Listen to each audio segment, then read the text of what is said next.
से पहले TV9 पर पाकिस्तान को जवाब देने वाले इंटरव्यू की बात करते हैं। TV9 के साथ कश्मीर में है असदुद्दीन ओवैसी। उन्होंने कहा कि पहलगाम के गुनहगार इंसान कहलाने के लायक नहीं है। पहलगाम पर मेरे पास शब्द नहीं है, कहा असदुद्दीन ओवैसी ने। धर्म पूछकर गोली मारी गई, ये कहा है असदुद्दीन ओवैसी ने TV9 भारतवर्ष के साथ एक एक्सक्लूसिव बातचीत में। ओवैसी का यह भी कहना था कि पहलगाम में जो घटना हुई उसको लेकर शब्दों की कमी पड़ रही है कि क्या कहा जाए उस तरह की घटना को। हम यहाँ पर बैठे हैं, कुछ लोग ऐसे ही एक दिन पहले उस हमले के शिकारे में बैठे थे, इसी डल झील से गए थे वहाँ पर पहलगाम।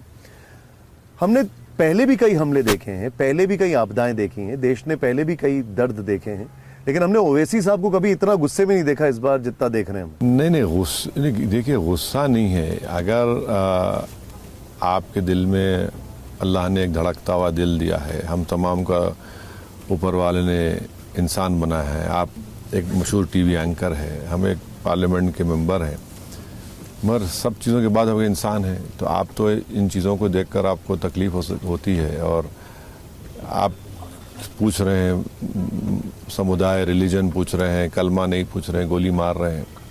ये तो इन लोगों को इंसान बोलना तो दूर की बात, इनको क्या बोलना समझ में नहीं आ रहा है। तो जो हरकत की गई है तो ये तकलीफ़देह बात है। और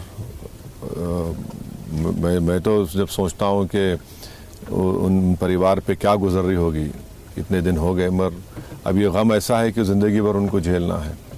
और वो जो 2 बेटियां हमारी विवाह हो चुकी हैं, वो लेफ्टिनेंट नेवी के ऑफिसर की वाइफ, ये तो बहुत ही तकलीफदेह बात है।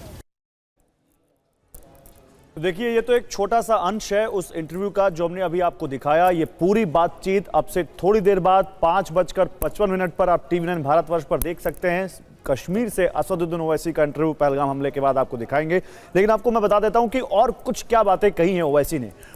TV9 पर कहा, हमने सरकार से कहा कि कार्रवाई कीजिए, ऐसी कार्रवाई हो जिससे दोबारा कोई ऐसी हिम्मत ना कर सके। UN का प्रस्ताव हमें कार्रवाई का हक देता है, यह कहा है ओवैसी ने। ओवैसी जी, हर कोई ये समझना चाहता है, जानना चाहता है कि इस हमले का रिमोट कंट्रोल जिसके पास है, यानी कि पाकिस्तान, उसका हश्र क्या होना चाहिए, क्या सलूक किया जाए? नहीं, हम ऑल पार्टी मीटिंग जो सरकार ने बुलाई थी उसमें हम तमाम अपोजिशन पार्टीज ने एक ही आवाज़ में हुकूमत से कहा कि आप इन आतंकवादियों के ख़िलाफ़ और इन आतंकवादियों को जो मुल्क पाकिस्तान पनाह देकर रखा है उनके ख़िलाफ़ आप सख्त कार्रवाई करिए। और मेरा मानना ये है, मेरा डिमांड भी ये है कि ऐसी कार्रवाई होनी चाहिए कि फिर दोबारा हमारे वतन अजीज़ में इस तरह की दहशत गर्दाना या आतंकवादी आकर मनमानी कर कर किसी की जान ना लें। हम उम्मीद करते हैं कि हमारी सरकार इसके ख़िलाफ़ एक्शन लेगी। और FATF में तो ग्रे लिस्ट में डालना ज़रूरी है।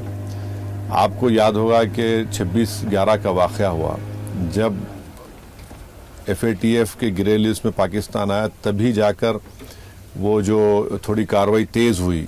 26/11 के जो कॉन्स्पिरेटर्स थे, ज़कीउर रहमान लखवी, 5 साल ग्रे लिस्ट में, हाँ, तो जब उनको कुछ करना पड़ा।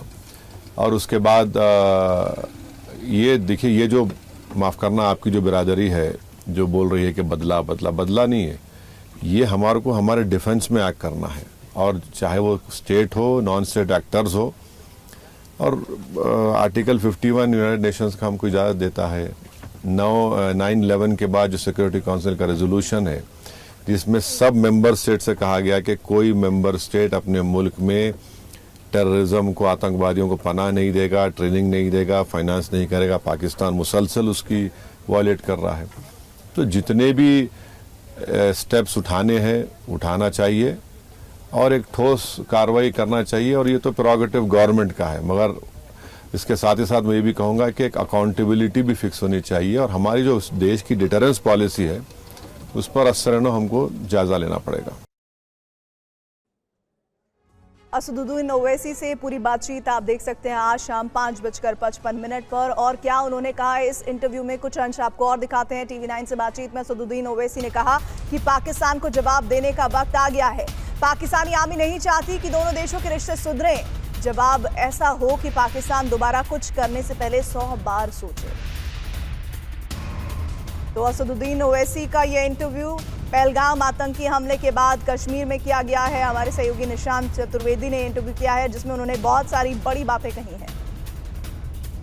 मेरा बार बार एक हंच आता है, वो हंच आता है कि आखिर पाकिस्तान का इलाज क्या हो। हम 3 बार जंग लड़ चुके हैं, 2 बार सर्जिकल स्ट्राइक कर चुके हैं, उसके बाद भी जो पाकिस्तान का जो एक इनहेरेंट टेंडेंसी है वो चेंज नहीं होती।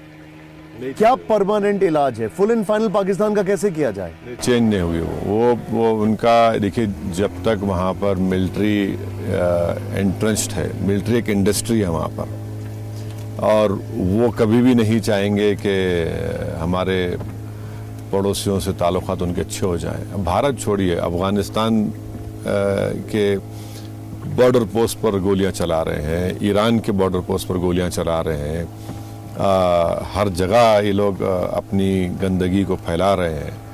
तो ये हमको ये समझ के चलना पड़ेगा कि ये लोग जब तक रहेंगे, हमको ये समझ के चलना पड़ेगा कि ये लोग सुधरने वाले नहीं हैं।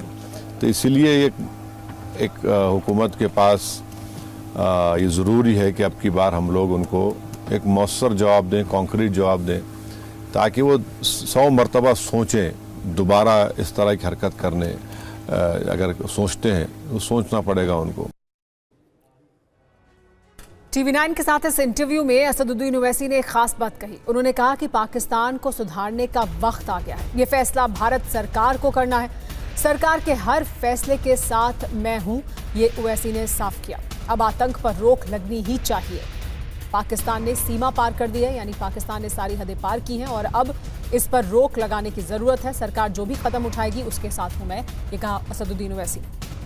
लेकिन जवाब का मतलब क्या है? जवाब का मतलब आप ये कह रहे हैं कि जो पहले कर चुके हैं सर्जिकल स्ट्राइक्स, या फिर आप बोल रहे हैं कि वो सुधरने वाले नहीं है, तो कन्वेंशनल वार इसका रास्ता है क्या? नहीं, मैं कुछ नहीं कह रहा हूँ। नहीं, देखिए, ये फैसले हमारी सरकार को करना है जी।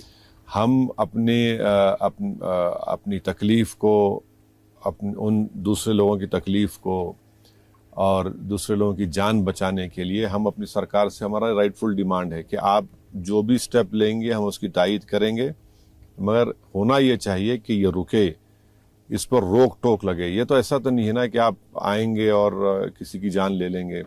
पिछले साल जुलाई में रेसी में वैष्णो देवी के पास भी 60 टूरिस्ट को गोली मारी गई थी। तो ये अब एक लेवल होता है, थ्रेशोल्ड होता है, तो बार बार उसको ये लोग